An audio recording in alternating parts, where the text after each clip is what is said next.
payout. Kami po ay lubos na nagpapasalamat sa mga taong ginawa mong instrumento para makapagbigay ng ganitong serbisyo na talagang makakatulong sa aming mga mag-aaral. Ang lahat ng ito ay palagi namin ipagpapasalamat sa iyo sa ngalan ng Ama at ng Anak at ng Espiritu Santo. Amen. Okay, maaari na po tayong magsimpo. Sa pagkakataon pong ito, hindi na natin patatagalin pa. Hingan na natin ng mensahe at pagbati mula sa boses sa sangguniang panlalawigan. Unahin na natin, palakpakan natin ang nag-aabante sa Segunda Distrito, Bukal Binet, Alcala. Maraming salamat. Magandang hapon po sa inyong lahat. Kumain na kayo? Dito na lang ako ha, para kita niyo yung kaseksihan ko. Si Pagton, maliit masyado. Yan. Kumain na kayo? Kinain niyo adobo? Masarap. Pagbusog, ano kasi no? Ayan, ay huwag nyo naman kaming tulugan. Siyempre, bago po ang lahat, ating pagpapabati pagalang sa may dahilan po kung bakit po tayo magkakasama ngayong araw na ito. Ating po papalakpakan, Governor Dr. Helen Tan. Kasama rin po ang ating pong isa sa pinakamahusay na vice-gobernador ng lalawigan ng Quezon, Vice Governor 3rd Alcala. At siyempre, ang aking pong kapatid sa sangguniang panlalawigan, Bukal Ina Liwanag. At ang punong abala para po sa ating pagkikita-kita ngayon at ang tagapamahala ng stand dito sa lungsod ng Lucena, Kagawad Eugene Alandedi. Palakpakan naman po natin. Sa inyong lahat, magandang hapon. Sa ating Benet po ay masaya ngayong araw na ito sapagkat kayo po ay aking makakamusta. Sabi niyo, okay naman kayo, ano? Tatanungin ko po ulit. Sino ba yung mga, ito na yung pinakahihintay ninyo? Tama? Ilang buwan hinintay? 3. Yung iba, 2. May mas matagal pa ba sa 3? Wala na. O, ganun na kabilis. Pinakamatagal na 3 buwan. Dati, taon ang binibilang bago mag-payout. Tama? O, yan. Kasi, gusto po namin, sa pangunguna po ng ating Governor Dr. Helen Tan, mapabilis po ang serbisyo ng pamahalaang panlalawigan. Ano po?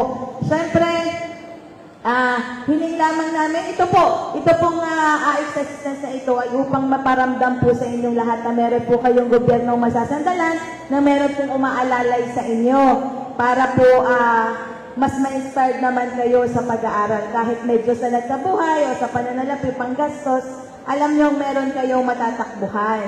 Ano po, hiling lamang po namin, hiling ni Ate Benet, sana lalo tigit sa mga mag-aaral pa, doon sa mga nakagraduate, sana kayo ay makakahanap ng inyong gustong trabaho. Pero dun sa mga nag-aaral pa, first year, second year, third year, ay inyo sana pagbutihin ang pag-aaral sapagkat hindi po biro ang buhay. Pagka-graduate nyo, ay naku, mahirap ang buhay. Ano? Buti ngayon, may natatanggap pa tayo, may tulong mula sa pamahalang pang-probinsya. Pero pagdating ng panahon, yan, titingnan natin. Ano po, hindi po magpapakahaba. Sana po ay sa inyong pag-uwi ay mag-iingat at baka naman madukutan pa. Tagong mabuti sa inyong pinakasiksikan na parte ng katawan o kaya damit sa bag kaya. Pwede? O pang ano ba yung gagawin niya? O sa mga may utang, bayaran muna. Baka iniutang nyo na yan.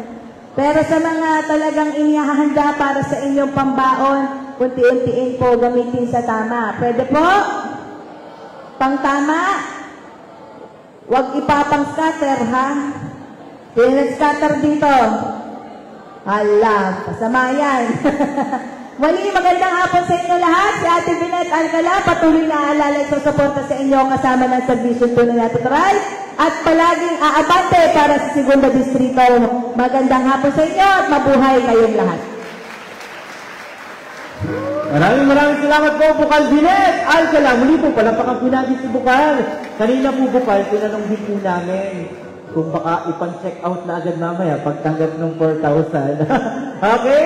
At siyempre, nagpapasalamat din po kami sa Diocese of Lucena at of course, kay Bishop Mel Ray Uy. Sapagkat nandito po tayo ngayon sa kanilang compound dito sa Lucena. Sa pagkakataon din po ito, pakinggan po natin ang pagbibigay nilang mensahe. Kasama rin po ni Bukal Binet. Palapakan po natin, naghahatid ng liwanag sa Segunda Distrito, Bukal, Ina Liwanag.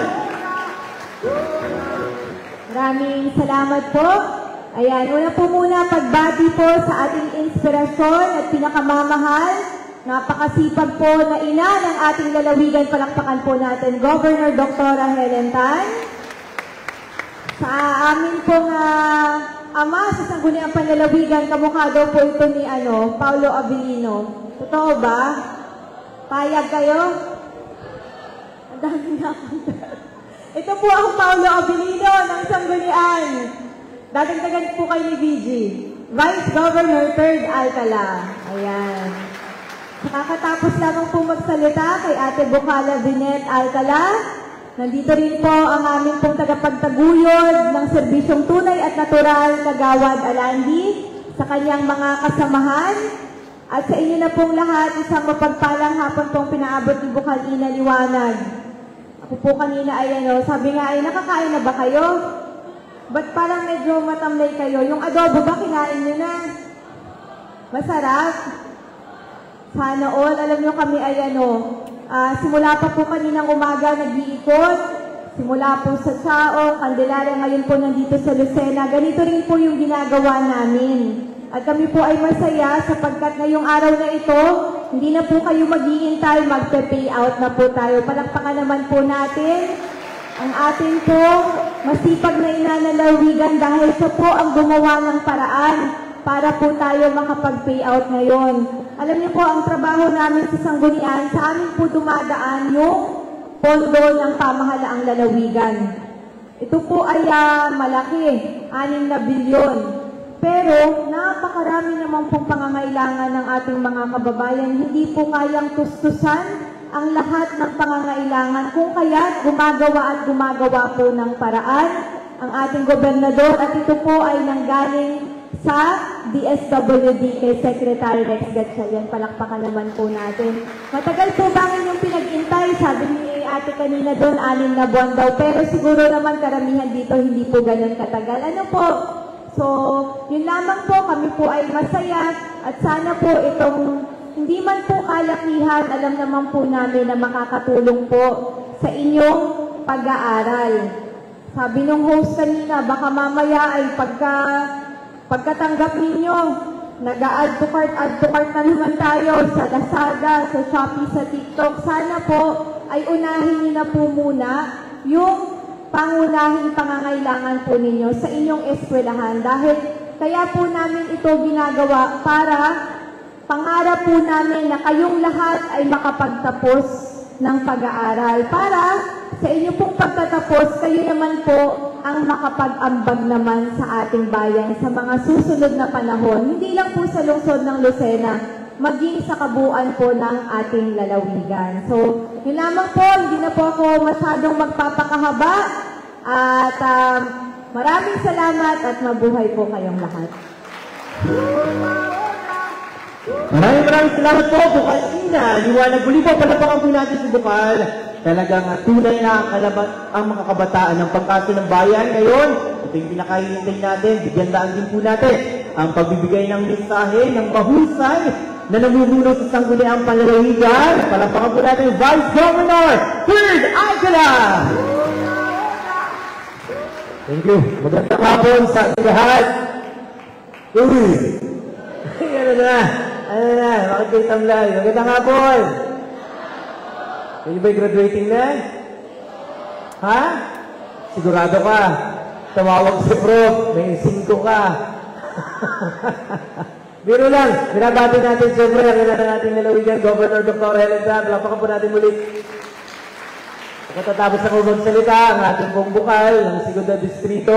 Ang maganda nating Bukal, magaling. Palapakan po natin Bukal Ina Liwanag. Tumatayo sa kapakanan ng kababaihan. Actually, 2 silang tumatayo sa kababaihan. Pero ito isa ay abante babae. Yan. Ang lagi kong naaabutan sa kainan. Ang kanyang kaseksihan. Bukal Binet Alcala. Palapakan po natin. At syempre po, si Kagawad Eugene, ang abalang-abala dito sa lungsod ng Lucena. Palapakan po natin. Yan ang naglilista sa inyo. Di ba? At sa inyong lahat, mga kabataan, mga magulang, may mga magulang ba na dito? Hello po, meron pala. At nandito ka. Ikaw din. Parang mga pamilyar kayo lahat ah. Ay, paano? Absent kayo? Dalawang sakayang SM mula dito. Okay. Alam niyo po, gusto namin paliwanag sa inyo. Meron nagsasabi daw na wala man lamang scholarship program ang ating lalawigan. Ito po yung pangatlo na namin ngayong araw na to. Kanina sa Sao, tapos sa Candelaria. Dapat lamang po ang ating pondo ng lalawigan ay sadyang maliit. Sa maliit at maraming nangangailangan, kailangan pagbigyan po lahat. Hindi lamang na Manulucena, meron pang mga malalayong isla na kailangan natin tugunan yung mga pangangailangan. Kaya, kung tatanungin nyo, medyo natagalan ng kaunti dahil pinagkakasaw natin yan. Tayo ay nagsisilop. Paano lalaki ang pondo para sa scholarship? Tayo po sa pamahalaan ng lalawigan, sa pangunalikod, ng inyong likod, yung mga bukal, bumabalangkas po kami ng ordinansa para makasingil ng buwis. Pag nakasingil ng buwis, dadami ang pondo ng ating lalawigan, dadami rin ang pwede nating maibigay na scholarship grants sa ating mga kabataan na katulad ninyo. Dahil ang gusto namin, ang gusto ni God, ang ating lalawigan ay zero illiteracy. Lahat tayo makatapos, lahat tayo makagraduate, aangat ang antas ng ating buhay. Subalit, sasabihin ninyo, paano naman makakawin ay kulang? Magkano lang naman po matatanggap ninyo, di ba? Eh, may rin panimula. At marami pa tayong scholarship program ng ating lalawigan. Funded do yan. Pag mahirap ka, merong mga kursong related sa medisina, meron tayong mga partners, yung SLPC, at kung ano-ano pang mga eskwelahan. Mahalaga lang ay alam po ninyo. Pero ngayon, for the meantime, ito'y payout na ninyo, nailista na kayo, naghintay na kayo, inyo na ho yan. Bahala na kayo dyan. Saan gagamitin? Saan? Atin-atin lang. Wala na atin yan. May anak ka na? Ako din. Ilan na anak mo? Dalawa okay po. Palakpakan natin. Kita mo kahit may anak. Pinipilit mag-aaral. Yun po yung punto. Gusto kasi natin magkaroon tayo ng leverage. Di ba? Sabi natin, bakit ang lipunan hindi pantay, may mahirap, may mayaman? Ano ating leverage? Ano ang ating panabla? Linay. Ha? Ang panabla natin ay edukasyon. Kaya pipilitin natin makatapos. Okay? Yan ang ating kasunduan. Kami sa pamahalaan, hindi kami titigil maghanap ng pamamaraan upang madagdagan pa yung inyong natatanggap ngayon at susunod na panahon. Kung ngayon, sa tingin ninyo, medyo maliit, dadagdagan namin. Pero sa inyo naman, huwag naman mawawala ang inyong pag-asa na makagraduate kayo. Dahil, pag hindi nakagraduate, sabihin nyo kasi mahirap kami, walang mamasay. Hindi na ho dahilan yan. Marami ng pamamaraan. Marami ng scholarship programs ang nakalaan para sa ating kabataan, hindi lamang ng lungsod ng Lucena, maging ng ating kalalawigan. Kaya po, ang ating usapan, huwag kayong bibigay. Kayo ay mag-aaral, kahit may mga pagsubok, kahit dalawa na yung anak, di ba? Sinong na may anak na dito? Ako nga po, ako nakagraduate, dalawa na rin ang anak ko. Kaya, alam niyo yung nililay ko. Yung panganay kong anak ay abogado na. Yung pangalawa, nagpipiloto. Yung pangatlo, college. Yung bunso, nagtitiktok. Tsaka nagturo sa akin ng baby this time eh. Mamaya tayo. Relax at hindi ako handa. Ayan lang ako, pinapasayaw lamang kayo. Muli sa mga, lahat ba kayo taga-Lucena? Sino ang taga-saan yung iba? Sariaya? Taga-saan ka? Pagbilaw! Sino ang taga-Pagbilaw dito? Yan, marami pala. Sino paano pang bayan na nandito? Pagbilaw at Lucena. Yan, okay po. So, sa taon, panibagong pondo na naman. Kaya tinatanong ko kanina, sino ba mga first year, second year, third year, fourth year? Yan. Siyempre, kailangan mamahinga muna. Hindi pwedeng buwan-buwan, papalista kayo. Pahinga muna. Tapos pagka nagkaroon na ng budget hearing, pwede na uli tayo, makalapit na uli kayo. At hopefully, madagdagan namin yung pwede namin maibigay sa inyo. So, yun lamang. Good luck sa inyo pag-aaral, ha? Magtatapos kayo, ha? Saan gagastusin ang pera? Sa anak. Siyempre, kailangan. Pambiling gatas. Saan pa? Ang allowance, pang dorm. Baon, tama. Pang bawas na konti, pang maintenance. Kailangan may inspirasyon. Saan? Saan daw? Ay, pang pre-release na nga pala, pre-release, diba? Nag-review ba kayo? Absent ka kayo ngayon eh. Eh, syempre, alam ko pumasok ko pa. Ay, sayang naman. Sayang ang tattoo. Okay, mga kabataan, nabuhay kayo. Muli, isang mapagpalang araw sa inyo lahat. Huwag ninyong kalilimutan na ang ating pamalaan. Lagi nandyan lang. Hanggat kaya, maglalagak, maglalaan, magbibigay para sa kabataan. Dahil sabi nga, katulad nyo din kami nung araw. Kami yung nag-aaral. Kami yung nag-ahanap ng mga scholarship. Minsan nawawalan din kami ng baon. Pero hindi wala sa amin yung will, yung kagustuhan na matapos. Bagamat maraming pagsubok, huwag kayong papayag na di makagraduate. Dahil nga yung mga graduate, ang hirap maghanap ng trabaho, yung pa kaya hindi makatapos, di ba? So may panlaban tayo. Pag nakatapos kayo, saka, tamo si Lila, yun nandun, stop ko yan, yan, ako, nag-aaral. Kasi nga, kailangan. Okay? Okay? Okay. Okay, isang Maraming salamat, kabuhay, ang kabataan, ang paggulaw, at ang lusod ng Lucena. Maraming salamat po, palapakan po natin, Vice Governor 3rd, Alcala!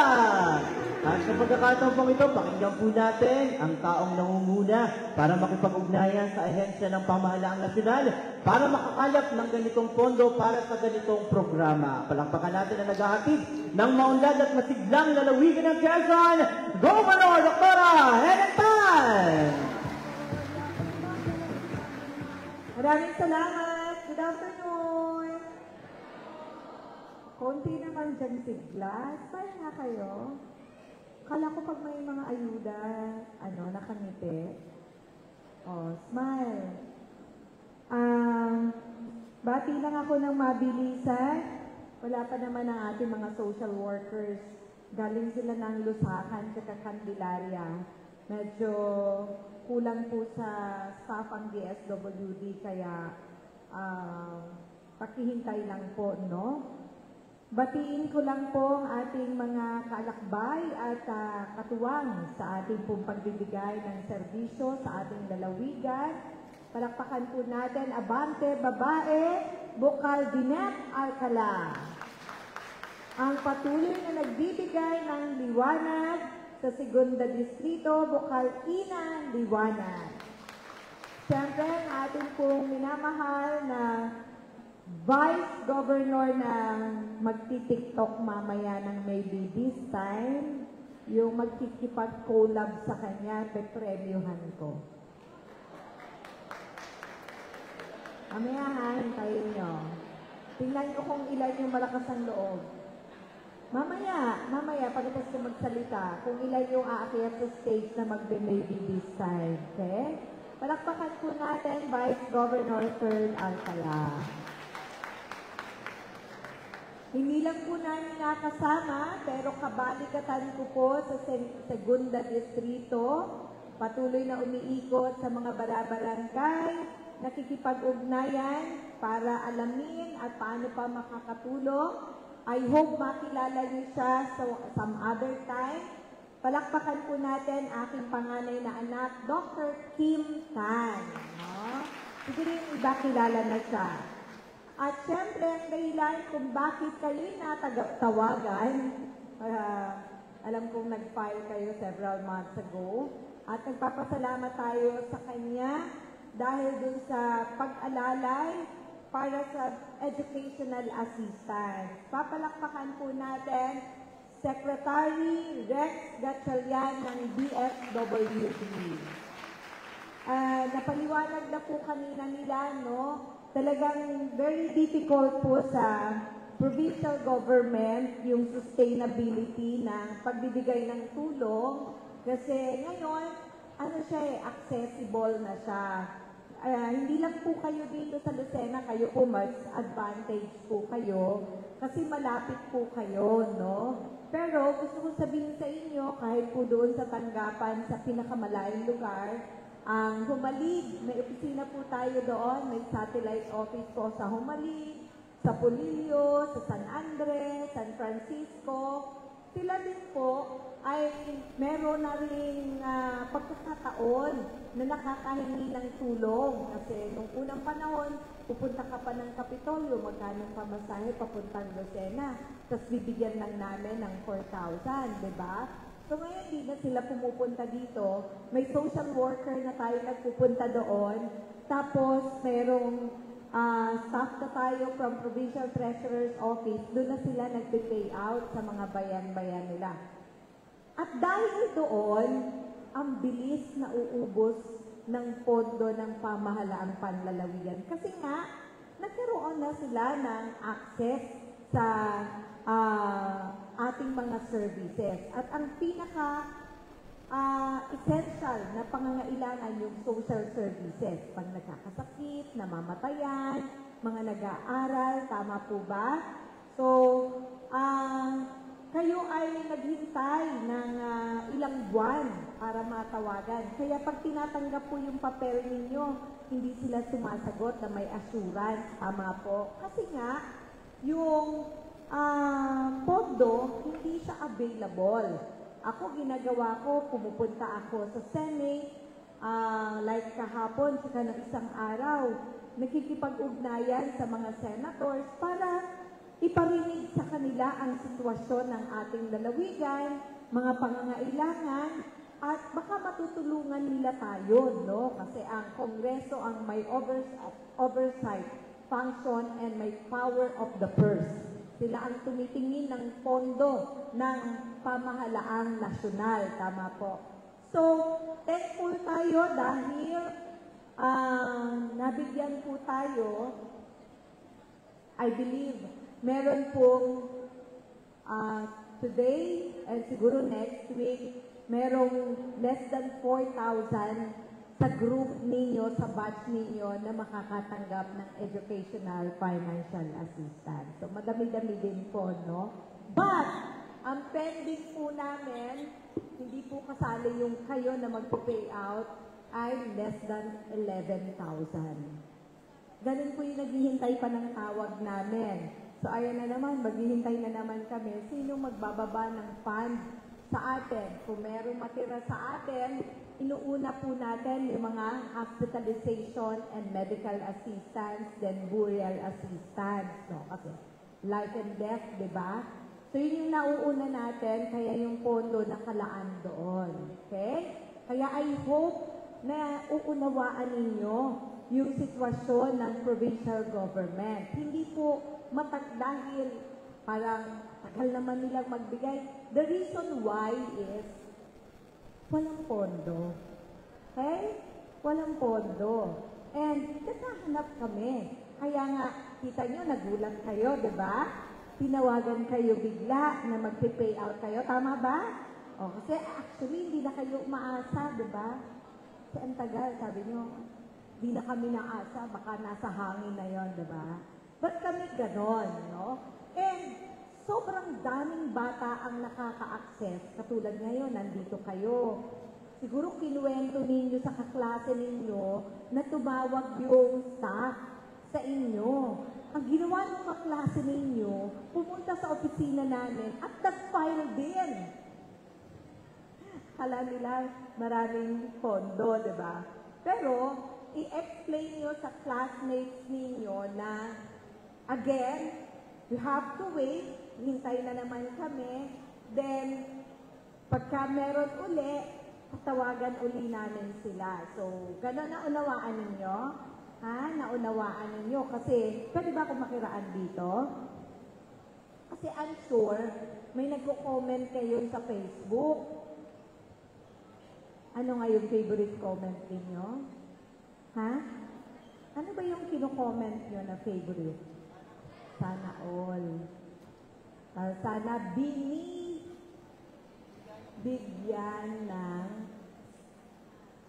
scholarship o kaya financial assistance o kaya EA. Tama ba?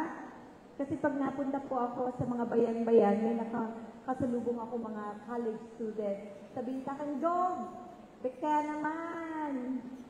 scholarship naman dyan. Ganyan ang sinasabi nila. So ako din, sinasabi ko, I wish. Kung meron, di ba? I wish I could make miracles, no?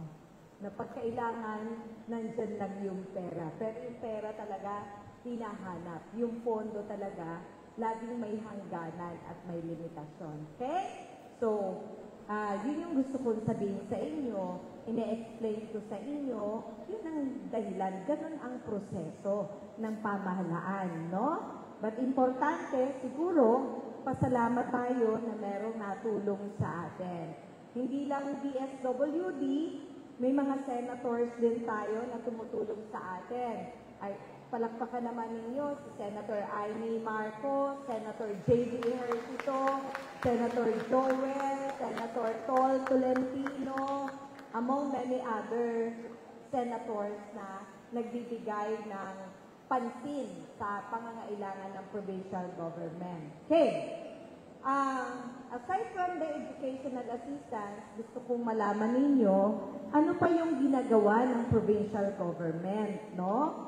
Hindi lang sa hindi lang EA ng EA, pero kayong mga bata, sana alam nyo din, inaalam niyo din, ano bang ang meron, ano ang mga ginagawa ng mga naglilingkod at saka ng pamahalaan kung saan kayo po ay nasasakupan, no? So, meron tayo na pwede rin kayong mag-benefit. Kung meron sa inyo na gustong kumuha ng mga training, skills training, may natapos kaming program at itutuloy namin yon na kayo ay mabigyan, may maraming bata ang mag-benefit. Kahit di nyo kailangan ngayon, basta may free time kayo, sana ganun ang interest ninyo. Kasi pag nakagraduate kayo lahat ng college, bagaman advantage na meron kayong diploma, ang hirap humanap ng trabaho. Yes. So, ang laban ninyo ay, you have an extra skills. Okay? So, pagka ganyan, libre po yan. Kayo ba ay napapollow sa Facebook page ng Provincial Government of Quezon? Sino yung hindi? Kung hindi pa, buksan nyo yung Facebook nyo, i-click nyo yung Provincial Government of Quezon. Sama nyo na ako, si Dr. Helen Tan. Okay? Kasi, minsan, anong tawag doon? Cross-posting, ganon, no? So, kung hindi nyo nakita doon, pwede nyo makita. Oh, hi! Oh. Ano yan? PGQ yan?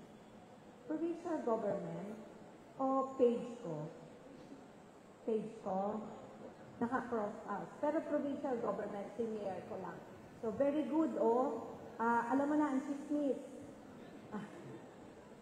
Para ano din kayo, updated sa mga kaganapan sa buhay, di ba? Okay. Nakita nyo na nung flag ceremony, nag-TikTok si BG nang may baby time, di ba? Okay. So, magsasalita pa ako dahil wala pa yung DSWD. So, marami akong oras kayo magsalita. Tama ba, nanay? Pag nakita ko nandyan na sila, alis na talaga ako. Okay? Wala naman kayong gagawin eh. So, pakinggan nyo na lang yung sasabihin ko. Other than that, yung ating mga skills training, kung meron kayong mga entrepreneurial, skills na, o mindset, or talent, no? Meron din tayo mga pangkabuhayan. Kasi may mga kabataan na kahit nagka-college, naghahanap buhay, di ba? Nagbe-bake. Meron ganon, di ba? Crafts. Yung gumagawa ng mga, anong ginagawa nyo? Yung mga bracelet, like that? Rosary or what? Nagpe-paint, mga ganyan. So, meron din po tayong ganong program. Yung ang tawag namin, Stand Pangkabuhayan. In fact, tomorrow, nandun po kami sa Walter Mart in Candelaria. Napakiusapan po namin ang Walter Mart. Yung mga micro-small natin na naghahanap buhay, bigyan sila ng space na free of charge. So, pumayag si Walter Mart doon sa kahilingan namin na bigyan ng space yung mga maliliit natin na naghahanap buhay. So baka meron kayong magulang. Ang parents ninyo, yun ang trabaho, di ba? Marami sa Quezon, ganyan ang trabaho, di ba? So kung pwede din yun. Okay. Ano pa? Yung sa health concern, no? Mayroon sa inyo na ang magulang may dinadala, no? Dinadamdam sa kalusugan. Ngayon, parang may epidemya ng cancer. Kaliwat kanan, nakakausap ko na stroke, inatake sa puso o may sakit sa puso. Dapat alam niyo din, kayo mismo na anak, pwedeng mag-asikaso for your parents na meron tayo na binibigay. Yan yung everyday na struggle namin. But it's okay. No? Yan yung talagang ginagapang namin. Kasi pag makapunta kayo sa 41 municipalities natin, makikita ninyo lahat yan everyday. Sari-sari ang hinihingi. At doon yung makikita ang pinaka nakakalungkot o maririnig ang pinaka nakakalungkot na storya ng buhay ng isang pamilyang Quezonian. Everyday yan, no? So dapat alam nyo din na gano'n sa provincial government, no? I'll give you one story. Minsan, kami pumunta sa Balisin, okay? Hindi dun sa resort na maganda ha, sa barangay Balisin, okay? Nag-mission kami. And then may na-encounter kami na senior citizen, nandun lang, isla kasi yun no? Tumitibok yung tiyan niya, pulsating, may gumaganon sa tiyan niya, no? Eh, tamang-tama, may ultrasound kami. Only to find out na siya pala ay merong abdominal aortic aneurysm. Konti na lang, pagkakamali, pumutok yun, mamamatay si tatay, no? So, na-convince namin yung pamilya na itawid. Tapos, dinala namin sa heart center. Okay na si tatay, okay? Recently, galing ako sa Gisgis, San Roque ng Sariaya. May nagpapa-ultrasound, tapos, kala ko buntis. Sabi ko, nanay, ilang buwan na yan. Tapos, naiyak na siya. Kasi hindi siya buntis. 3 years ang malaki ang tiyan niya. Okay? And then, pag-ultrasound, alam na namin, may nakita kami. Sabi ko, ba't po hindi kayo lumalapit sa office? Tumutulong po kami sa ganyan. Most of the time, nahihiya, natatakot, kasi paano niya masusustain yung gamutan, ano? So, nakita namin yung sitwasyon. Pinadala ko sa QMC para mag-CT scan. Okay? After the CT scan, more or less, may idea kami kung anong sakit. And then, ini-refer ko siya sa gynae-onco. So, ongoing siya ng pagtingin at paggamot. So, yung mga, gusto namin alam ninyo bilang mga kabataan. Kasi hindi lang pag-aaral at pagpasok sa school ang pwede niyong gawin. Di ba? Pwede kayo maging instrumento para somehow nakakatulong sa ibang tao. Kasi kayo mga nag-aaral, educated, di ba? Nakakaunawa ng mga bagay-bagay, di ba? So pwede kayo ang magiging navigator. Kayo ang nagdidirect. But ganito lang, narinig ko po, nagsasalita si Gob, merong ganito ang probinsya. Try niyo po pumunta sa office ng province, sa mga satellite offices. Oh. One last point. Meron ako na long time, several years ago, 2 or 3 years ago, na-encounter, hindi pa ako governor, na-encounter ko na bata, narinig lang niya ako magsalita sa isang graduation ng TESDA. And nagsali siya kasi marunong siyang mag-bake, no? Gusto niyang ma-equip ng skills. Eh, yun pala graduate ng nursing. Pero, hindi siya makapag-board exam. Alam niyo kung bakit? Hindi niya makuha ang kanyang diploma at saka TOR, transcript of record, kasi may utang pa siya na 50,000 sa school. Nasad naman ako. Imagine mo, Almost 2 years na siya nag-graduate. Instead na makatrabaho siya ng maayos, nang dahil lang sa tuition fee na hindi bayad, ganun pala yun, hindi pwedeng kuhain diploma pag hindi bayad. So, ang ginawa ko, pinatawagan ko sa school to verify. Alam niyo naman ngayon, di ba? Marami mga istorya, hindi pala totoo. Sabi ko, tawagan mo nga yung school na to, ipa-check mo yung record nito. Married na siya na merong anak. Okay? Tingnan mo nga kung totoo na hindi nare-release ang tiyo. And true enough, hindi pa nga. Kaya siya hindi makapag-board exam. So anong ginawa ko? Nagpadala ako ng bayad para mailabas ang TOR at saka diploma. Sabi ko lang sa kanya, mag-e-exam ka ha. Sabihan mo ang asawa mo, sakripisyo. Siya muna ang multitasking. Mag-aalaga ng anak, bla bla bla bla, ganyan. Ikaw, basa ka, aral ka, bla. Alam mo, God is good. Kahit na 2 years na siya, I think, or more than a year na natapos, nakapasa siya. First take, andun sa QMC, nagtatrabaho bilang nurse sa isang ward. Okay? So, yun, alam niyo bakit ko kinukwento yun? I'm sure kasi kayo, may mga kaibigan, may mga nakikilala sa inyong university or sa school, sa barangay niyo na may same problem. Hindi ko sinasabing kaya kong balikatin lahat. But malay mo, di ba? Because yun ay makakapagpabago sa buhay ng isang pamilya. Tama ba? Yun ay, mahalaga. Okay? Nandiyan na ba sila? Ilang minutes pa? Paki-monitor. Okay, so, para lang bigyan natin ng oras yung makikipag-TikTok kay VG, dun sa stage ng May Baby's Time, ay may special,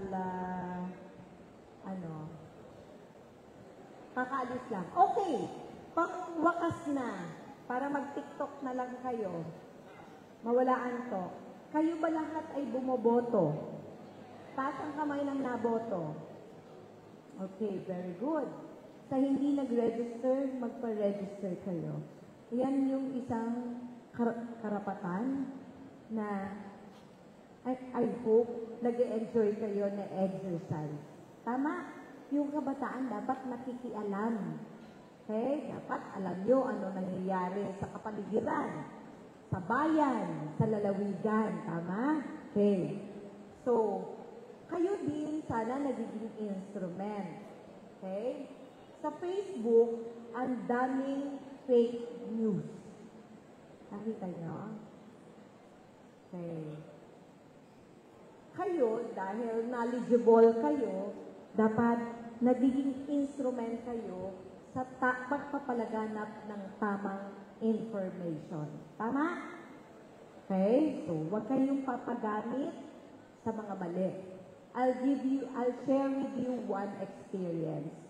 Nung lumaban ako na governor in 2022, dito sa Lucena and other parts ng Quezon, may mga grupo ng kabataan.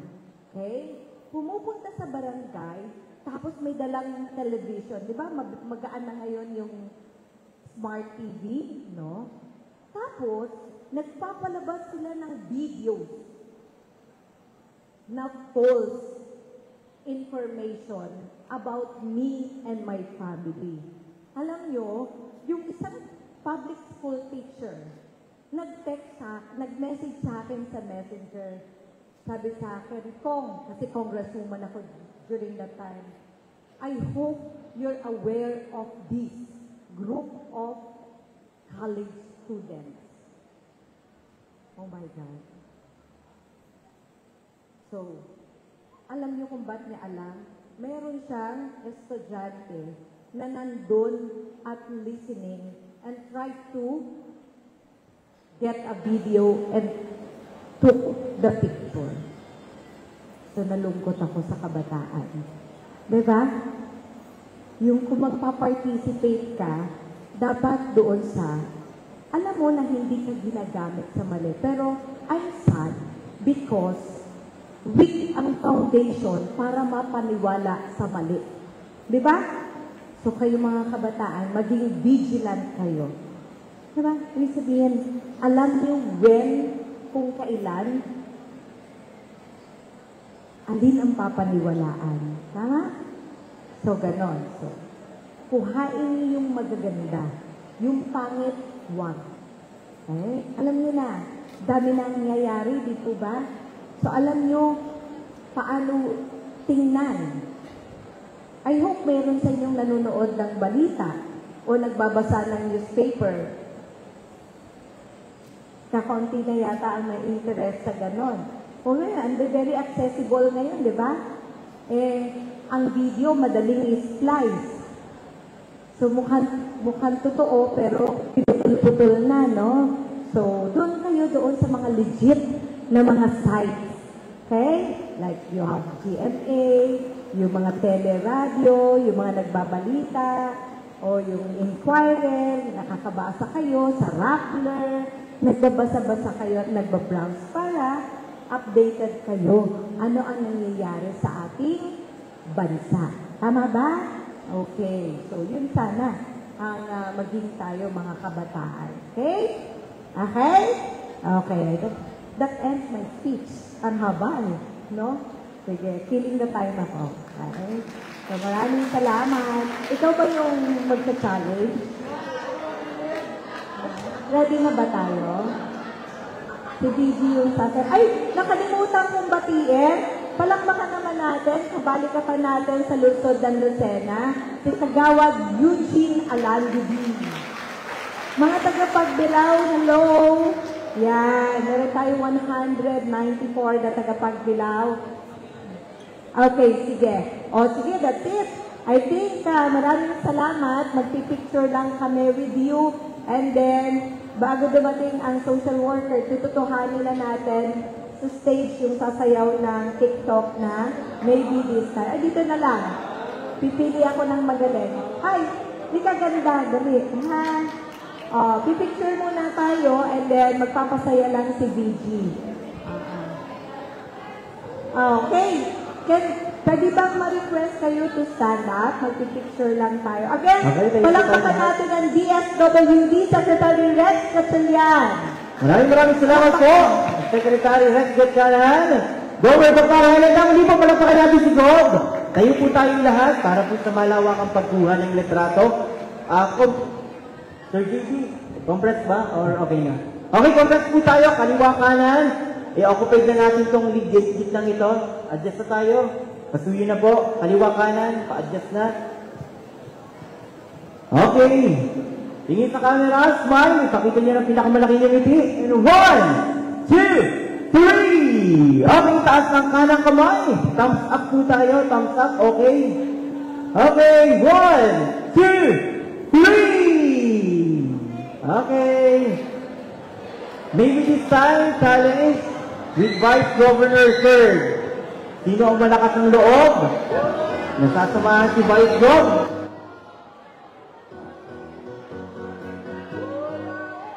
Sino pa?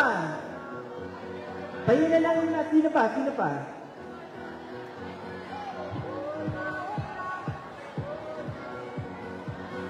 Really?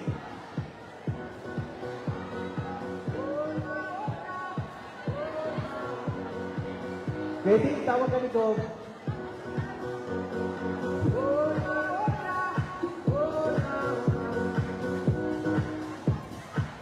Okay, sino pa? Maybe this time, challenge.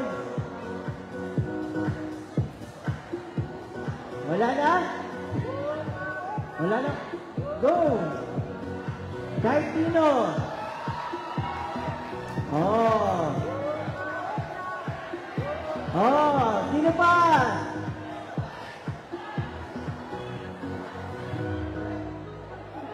Ilan yung nasa unahan?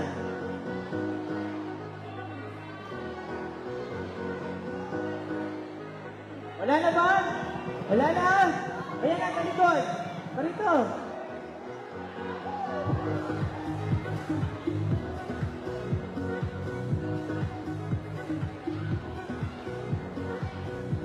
Maybe this time challenge with gold and vice gold. O baka naman po sasama yung ating mga bukal. Oh, ilan na sila? 1, 2, 3, 4, 5, 6, 7. Ito pa! Wala na? Oh.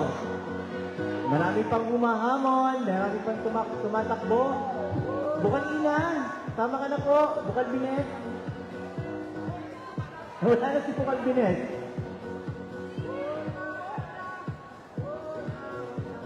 Oh, meron pa.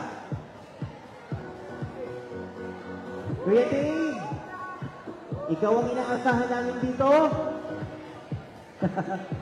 Kuya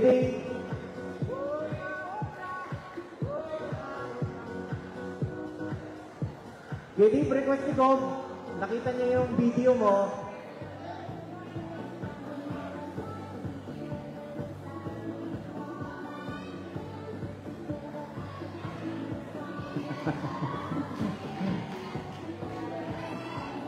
Okay. Get ready sa mga ano nyo ha, mga klase nyo ha, mga ka-schoolmates. Ha? Pagandahan, palakasan ha. Kung sino ba talaga ang magaling. Okay! DJ, ready na ba ang ating music?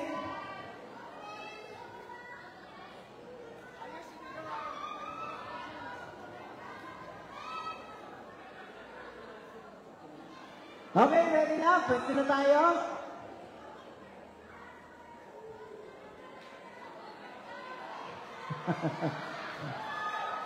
Maybe this time challenge with gold and vice gold!